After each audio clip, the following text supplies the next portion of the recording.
নমস্কার, কেমন আছেন সবাই? আশা করি সবাই ভালো আছেন। আমি রকি। আজ আমি আপনাদেরকে নিয়ে যাব তারকেশ্বর ঘোরাতে। এখন ঘড়িতে বাজে সকাল 9টা। আমরা কয়েকজন বন্ধু মিলেই বেরিয়ে পড়েছিলাম তারকেশ্বরের উদ্দেশ্যে। এটি হচ্ছে মেদিনীপুর স্টেশন। স্টেশনের গেটে এখন কাজ হচ্ছে। সরকার পুরো স্টেশনটিকে সুন্দর করে মডিফাই করার জন্য একটি প্রকল্প চালু করেছেন, অমৃত ভারত স্টেশন। গেট থেকে platform, waiting room, toilet, parking সব কিছুই একসাথে আধুনিক করার একটি প্রচেষ্টা। এখন ওই জন্য টিকিট কাউন্টারটি এদিকে করা হয়েছে। এখন আমরা টিকিট কেটে নেব মেদিনীপুর থেকে শেওড়াফুলি পর্যন্ত। ভাড়া ওই ধরুন 35 টাকা। মেদিনীপুর থেকে অনেকেই যাচ্ছে তারকেশ্বর। আমরা সব বন্ধুরা মিলেই প্রত্যেক বছর এই শ্রাবণ মাসে প্ল্যান করি তারকেশ্বর যাওয়ার জন্য। এবছর আমাদের বন্ধুর সংখ্যাটি একদমই কম। আমরা টোটাল 8 জন যাচ্ছি। আর কয়েকজন বন্ধুর কাজ পড়ে গিয়েছে বলে ওরা আর এবছর যেতে পারলো না। আবার পরের বছরের জন্য ওরা যাবে। এখন ঘড়িতে 9টা। এই যে আমাদের লোকালও দিয়ে দিয়েছে। এখান থেকে আমরা সোজা চলে যাব হাওড়া। আবার হাওড়া থেকে তারকেশ্বরগামী কোনো বা তার শেওড়াফুলি লোকাল ধরে আমরা ওখানে নেমে ওখান থেকে আবার জল তুলে আমরা হাঁটবো। এই যে পাশে একটি ট্রেন দাঁড়িয়ে আছে, এই এক্সপ্রেস ট্রেনটিও যাবে হাওড়া। বেশিরভাগ যাত্রী তবে ওই ট্রেনটি ধরলো। 2 ঘন্টার মধ্যে ওনারা হাওড়ায় পৌঁছে যাবে। আমরা মেদিনীপুর স্টেশন ছাড়লাম। আপনারা যারা দিল্লি যাতায়াত করেন তারা প্রত্যেকেই জানেন এই ইস্টার্ন রেলওয়ের সমস্যাগুলি। আগে প্রায় আমরা হাওড়া ঢুকতে আমাদের সময় লেগে যেত 3 থেকে 3.5 ঘন্টা, আর এখন সেখানে সময় লেগে যাচ্ছে 4.5 থেকে 5 ঘন্টা। এখন আমরা মেদিনীপুরের রেল ব্রিজ পেরোচ্ছি। এই নদীটি হচ্ছে কংসাবতী নদী। এখন ওনাকে অনেকেই চেনেন কাঁসাই নদী নামে। কি সুন্দর লাগছে বাইরের দৃশ্যটা, চারিদিকটা সবুজ আর মাঝখানে একটি রেল লাইন।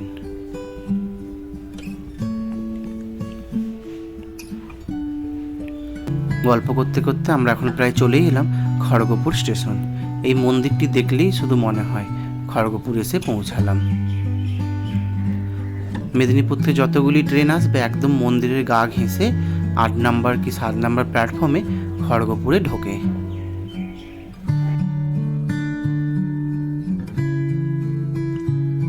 আমার বন্ধুদের সাথে আমি আপনাদেরকে আলাপ করে দিই, চলুন। এই যে সামনে বসে আছে আকাশ, আর ওইদিকে বসে আছে সঞ্জয়, অপরাজিতা, সুমিতদা, প্রেম, বরুণ আর বিজয়। খড়গপুর থেকেও দেখলাম বেশ কিছু ভক্তগণ উঠলেন বাবার কাছে যাবে বলে। ওনারা আবার বাঁক নিয়েছেন। কি সুন্দর। আজ সারাদিন ওয়েদারটাও বেশ ভালো ছিল। কি সুন্দর মেঘ হয়ে আছে, আর মাঝে মধ্যে একবার করে বৃষ্টিও হচ্ছে। আর চারিদিকটা এই বর্ষার জন্য গাছপালাগুলো একদম সবুজ হয়ে উঠেছে।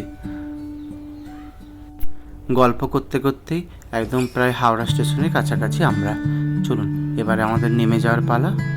এই যে প্ল্যাটফর্মে ট্রেন দিয়ে দিয়েছে একদম। এখন সব ট্রেন প্রায় বেশিরভাগ নতুন প্ল্যাটফর্মেই দেয়।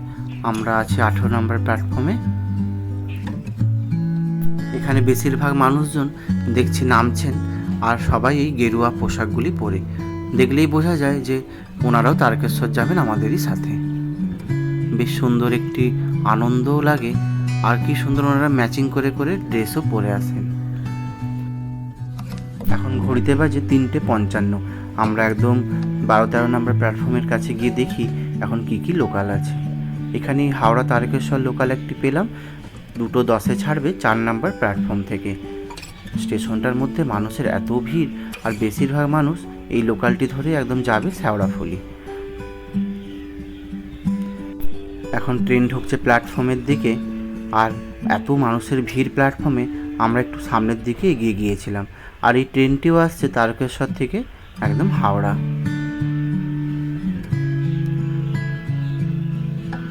চলুন আমরা এবার উঠে পড়ি ট্রেনে। আর এই যে ট্রেন আমাদেরও ছেড়ে দিল।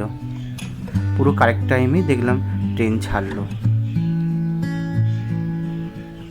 আমরা একদম এখান থেকে গিয়ে নামবো শেওড়াফুলি স্টেশনে। তবে আমাদের বেশিক্ষণ সময় লাগবে না। শেওড়াফুলি যেতে ধরুন ওই 35 থেকে 40 মিনিট, 22 কিলোমিটারের পথ। আর এই শেওড়াফুলি স্টেশন থেকেই কট লাইনগুলি আলাদা আলাদাভাবে ভাগ হয়ে যাচ্ছে। একটি লাইন একদম যাচ্ছে বর্ধমান, কামারকুণ্ডু, তারকেশ্বর, আর একটি লাইন হচ্ছে ব্যান্ডেল হয়ে চলে যাচ্ছে একদম। আর যেহেতু এইটি একটি বড়ই বেশ স্টেশন, তাই এখন এখানে লোকাল এক্সপ্রেস সব ট্রেনই এখানে দাঁড়ায়। আর এই শেওড়াফুলি স্টেশনের ঠিক পাশেই আছে একটি বড় রাজবাড়িও। ওই টোটো করে ধরুন 5-10 মিনিটের রাস্তা।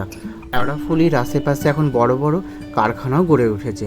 অনেকে তাই শেওড়াফুলিকে ইন্ডাস্ট্রিয়াল এরিয়া বলেই অনেকেই চেনেন। আর এই স্টেশনটি বেশ পুরানো। ব্রিটিশ আমলের সময় স্টেশনটি তৈরি হয়েছিল 1854 সালে। ইস্ট ইন্ডিয়া এই রেলওয়ে লাইনটি চালু করেছিলেন। এখন আমরা ওই ফুটে যাব। আর এখানে রেলগেটও পড়ে গিয়েছে। এই ট্রেনটিও আসছে তারকেশ্বর থেকে একদম হাওড়া। কত মানুষের ভিড় দেখুন। এখান থেকে আমরা একদম চলে যাব সোজা বৈদ্যবাটি পাড়ার ভেতর হয়ে। ওখান থেকে একদম আমরা নিমাইতীর্থ ঘাটের কাছে উঠবো। আর এই সোজা রাস্তাটা দিয়ে আমরা যাব না, এত পরিমাণে ভিড় হয়, ওই জন্য আমরা একটু ফাঁকায় ফাঁকায় যেতে চেয়েছিলাম। চলো, আর এখন আমরা নিমাইতীর্থ ঘাটের দিকেই যাচ্ছি। যাওয়ার পথে একটি আমরা হোটেল দেখতে পাই। আর আমরা যেহেতু একদম সকালবেলায় বেরিয়েছিলাম, তার জন্য ওই হোটেলটিতে আমরা 60 টাকায় নিরামিষ থালি আমরা খাবার খেয়ে নিই। এখন আমরা সবাই একটু পেট ভরা অবস্থায় হাঁটবো। তার আগে চলুন নিমাইতীর্থ ঘাটটা একবার আপনাদেরকে ঘুরিয়ে নিয়ে আসি। এখন আমরা এসে পৌঁছালাম নিমাইতীর্থ ঘাটে। আর এই নিমাইতীর্থ ঘাটটি একদম বৈদ্যবাটি স্টেশন থেকে সামনে। আর আপনি যদি শেওড়াফুলি স্টেশন থেকে আসেন 5 মিনিটের রাস্তা। তবে শ্রাবণ মাসে তো আর এই রাস্তায় টোটো চলে না, তাই আপনি অন্য সময় যদি আসেন খুব সুন্দরভাবে ঘুরে যেতে পারবেন এই ঘাটটি। আর এই ঘাটটি হচ্ছে বৈষ্ণবদের কাছে খুবই একটি পবিত্র ঘাট। চলুন ভিড়টা একবার শুধু দেখুন। ওই যে দূরে দেখা যাচ্ছে একটি হলুদ রঙের মন্দিরের চূড়া, ওই মন্দিরটি হচ্ছে চৈতন্যদেবের মন্দির। এখন ঘড়িতে 4টা, মন্দির ওনারা খুলবেন 4:30টার পর। আর মানুষের ভিড় দেখুন। এই ঘাট থেকে জল তুলে সবাই যাচ্ছে তারকেশ্বর। কত বাঁক, কত বিভিন্ন ধরনের ডিজাইনের বাঁক। আর এই যে দেখা যাচ্ছে মন্দিরের চূড়াটি, কি সুন্দর মন্দিরটি সাজানো, একদম গঙ্গারই পাড়ে। একদম মন্দির থেকে সোজা গঙ্গা দেখা যায়। এই যে ওনারা লিখে দিয়েছেন গেট খোলার সময় ভোর 4টা থেকে দুপুর 1টা পর্যন্ত, আবার বিকেলে 5টা থেকে রাত্রে 8টা পর্যন্ত খোলা থাকে এই মন্দিরের গেট। আমি জানি না আজকে মন্দিরের ভেতরটা আপনাদেরকে দেখাতে পারবো বলে। যদি আমাদের সেই রকম দেরি হয় তাহলে আমি অবশ্যই মন্দিরের ভেতরটা দেখাবো আপনাদেরকে। চলুন একটু সামনের দিকে এগিয়ে গঙ্গার পাড়টা আমি আপনাদেরকে ঘুরিয়ে নিয়ে আসি। এখানে উনি বিক্রি করছেন কি সুন্দর ধূপ, ফুল, বেলপাতা, মালা ইত্যাদি। আর গঙ্গার পাড়টা দেখুন একবার, কত মানুষের ভিড়। আর এই সময় এখানে ব্যারিকেড দিয়ে এরকম ঘেরা থাকে, যাতে গঙ্গার ওই পারে কেউ চলে না যায়। আসলে এত ভিড় তো ঠেলাঠেলির একটা ভয় থাকেই। আর তার সাথে শয়ে শয়ে মানুষ। এই যে সাদা বাড়িটা দেখতে পাচ্ছেন, এটি হচ্ছে টয়লেট। এসে দেখলাম নিমাইতীর্থ ঘাটের মন্দিরের গেট ঠাকুরমশাই খুলে দিয়েছেন। আর আমি একবার মন্দিরের ভেতরে চলে গিয়েছিলাম। মন্দিরে ঢুকেই প্রথমেই চোখে পড়ল এত সুন্দর এই দেয়ালে খোদাই করা কাজগুলি। এখানে প্রত্যেকটি লীলার কাহিনী তুলে ধরা হয়েছে। আর এখনও দেখছি মন্দিরের মেন যুগল মূর্তিতে পর্দা দিয়ে ঢাকা। উনি বললেন যে 5টার পর পর্দা সরানো হবে। ভেতরে আছেন রাধাকৃষ্ণের যুগল মূর্তি, আর ঠিক পাশেই হচ্ছে গৌরনিতাইয়ের মন্দির। কি অপূর্ব মন্দিরের ডিজাইনগুলো, শঙ্খ আর পদ্ম ফুল দিয়ে কি সুন্দর দেখতে লাগছে। মন্দিরটি প্রায় 2তলা সমান। আর এখন এই উপর থেকে দেখা যাচ্ছে কি সুন্দর একদম বাইরের ভিউটি। ওপার থেকে চুচড়ার ইমামবাড়া আর গঙ্গার ব্রিজ দারুণ দেখাচ্ছে। সূর্যাস্তের সময় খুবই সুন্দর লাগে এই দৃশ্যটি দেখতে। চলুন একবার আমি নিচে নিয়ে যাই আপনাদেরকে। এখানে সাইডে সাইডে কি সুন্দর 12টি জ্যোতির্লিঙ্গের মন্দির করা আছে। এখানে শিব পার্বতীর মন্দির, আর ঠিক তার পাশেই আছে এরকম 12 জ্যোতির্লিঙ্গের ছোট ছোট মন্দির। কেদারনাথ মন্দির, বৈদ্যনাথ মন্দির, রামেশ্বরম মন্দির, ঘৃষ্ণেশ্বর মন্দির, ত্রম্বকেশ্বর মন্দির, সোমনাথ, মল্লিকা অর্জুন, ওমকারেশ্বর, মহাকালেশ্বর, ভীমাশঙ্কর, কাশী বিশ্বনাথ ও নাগেশ্বর।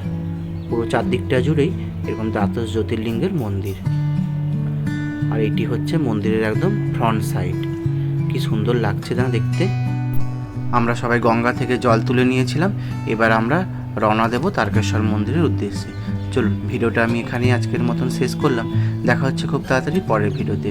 সবাই ভালো থাকবেন, সুস্থ থাকবেন, সাবধানে থাকবেন। হর হর মহাদেব।